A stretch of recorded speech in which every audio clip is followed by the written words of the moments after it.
Yo guys, eto, makichismis po tayo mga sangkay. May nangyari daw po, no, sa bahay ni dating Pangulong Rodrigo Duterte.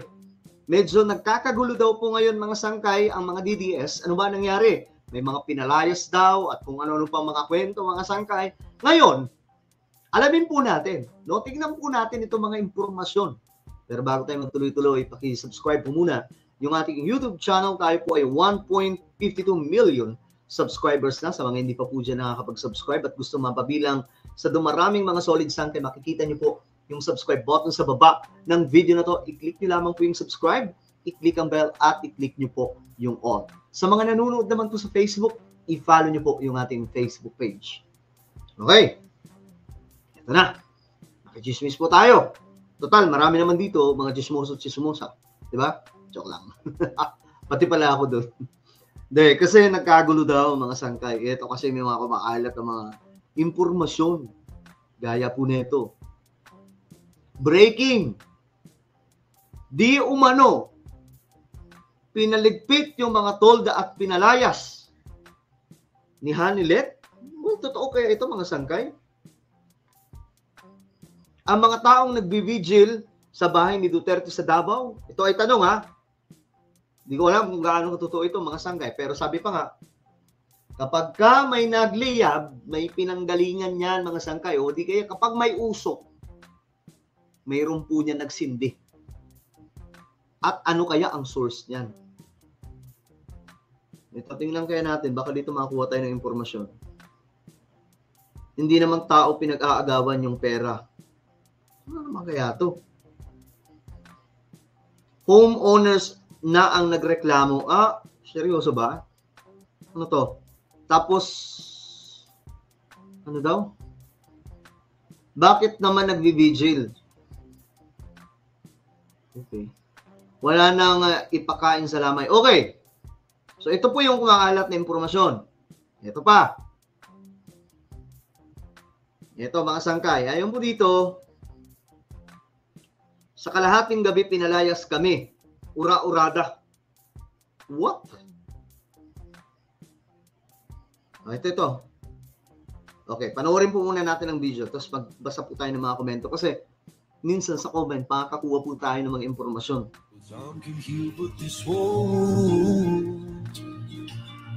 Yan ang situation. Yan po yung mga nagbibigil, mga sangkay. Kasi gabi-gabi binabantayan po nila yung bahay ni PRRD. Before you go, was there something I could have said to me? Yan po, nakikita po natin, umaalis na yung Ano ba to? Yun, grabe ang... Oo, Davao del Sur. Oh, Yan Hemedire, buwis. From Talan Bato, si tatay, sa kalahating gabi pinalayas kami ura-urada. Ito kaya ito? Buhay para kay Tatay Digong. Unya, gumikan po dadto kay nag-ingon po si Ma'am Hanilet sa una. Hilak-hilak siya nga, salamat sa inyong presensya nga naa mo, nagbantay mo. So, nung una daw, si Hanilet, yung ko, ito ata yung ano ni PRRD, naghilak-hilak, nag-iyak-iyak daw mga sangkay. Nung una, nagpasalamat sa kanila na sila ay nagbabantay sa bahay. Unya karon gikalit lang mig papahawa. Ayun na. Si Ma'am Hanilet mismo nag-ingon. Unya ang usa ka tent unta diri pabilin pa kay para lang silungan unta na to, no? Silungan kay para uman lang tamang lakaw. Unsa naman ron kami sa buntag kay wa na masakyan. Unsa may sakyan na? Wa masakyan. So, sa madaling sabi, nung una daw po, mga sangkay, di umano, pinapag-stay pa sila dyan, nagpasalamat pangaraw. Pero nung ngayon na, bigla daw po silang pinapaalis na. Nabanggit po, Ma'am Hanilet. Sabi po, di umano ni tatay. So, kung saan naman to, sabi niya, mga sangkay. So, paano na? Tinanggal daw po yung ibang tent. Sana daw po, mga sangkay, nagtira naman lang daw ng isa. Ngayon, mga sangkay, paano daw? Kailangan pa nilang umalis. Manang naalang may diri karon. Tapos ipatawagan pa pulis kay ipadako. Kung di daw may mohawa, ipapulis magud ni. So, hindi daw sila umalis, mga sangkay, ipapulis. Ayon po dito. So, bakit ganun? Pagay nagkuhan og service, no? Nga volunteer man lang para kay Tatay Digong. O, ayan. Yan ang sinasabi po natin. nag-volunteer po sila para kay Tatay Digong tapos bigla po silang paaalisin ng ganun-ganun na lamang. Nangita man lang may hugustisya Yes po, para kay nakausap tatay. yun. Ingon sila dili Ito.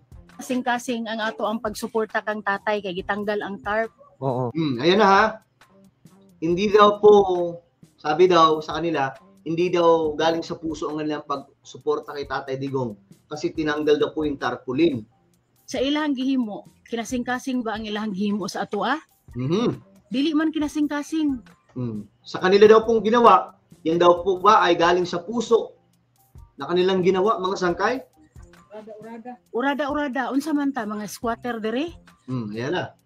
Bigla-biglaan lang daw po. So, ano ba yon? Mga squatter na lang daw po ba sila dyan? Kailangan naon atong pagsulod din nilaban ta para kay Tatay Digong. Tapos pagpa-exit, isa pa. Ayan na ha. Pumasok daw po sila dyan para ipaglaban si Tatay Digong.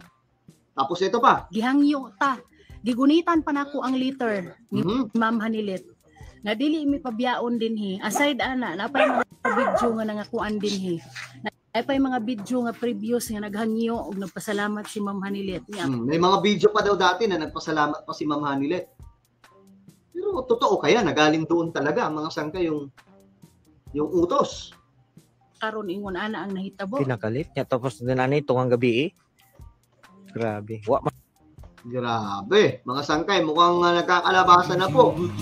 Ito pa. Marami to mga sangkay. Ito. Galit na si Hanilet. Pinagtabuyan daw. Di umano ha. Di natin alam kung gaano totoo ito. Lahat ng nagbabantay na DDS sa bahay ni Digong. Kasi naman ang Duterte siblings, mas gusto daw ito si Balaba. Sino si Balaba? Ay naku Inday, ang sarili nyo ang buhay, hindi nyo maayos-ayos. Tapos nagbabalak ka pa tumakbo pagka-presidente. Ang gulo naman ng ano na to, mga sangkay sitwasyon. Ayan o. Ingon po si Ma'am Hanilit sa una, hilak-hilak siya nga. Ito ha, nag-iyak-iyak pa daw nung una si Ma'am Hanilet. Di umano. Ngayon, Silor, Balaba. Hindi ka nga. ito yon mga sangkay. Ito yung Balaba.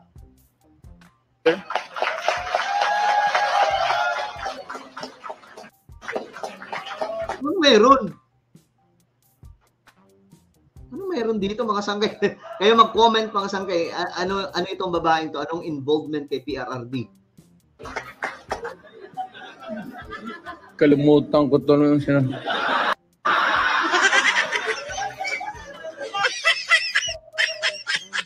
Mabuhay ka, Girly Balaba. At si Rudy Duterte.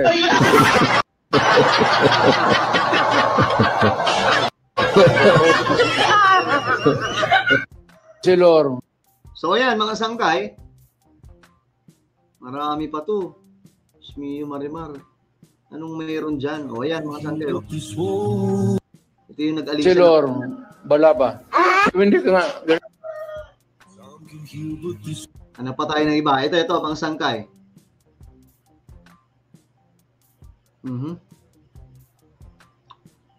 House and lot for sale. Reason for selling, nasa dahig yung owner. Kaya pala pinalayas yung mga DDS doon na okay, kaya daw po sila pinalayas sa mga sangkay kasi nga po ibebenta na yung bahay. Pero grabe naman yung word na pagpapalayas, no? Sana man lang kung ano man ang totoo dito, sana man lang pinakiusapan yung mga DDS kung po pwede umalis na lang sila kasi ibebenta na yung bahay. 'Di ba? Ngayon mga sangkay medyo nagkakagulo po tuloy. Well, ano po ang inyong opinion sa mga kumakalat ngayon na medyo kaguluhan ng pamilya Duterte at mga taga-suporta? I-comment nyo po sa ibaba ang inyong mga opinion. Meron po tayong YouTube channel, Sangkay Revelation. Hanapin nyo po ito ngayon sa YouTube. Then, i-subscribe nyo po ito guys. I-click ang bell at i-click nyo po yung all. Ako na po ay magpapaalam. Mag-iingat po ang lahat. God bless everyone.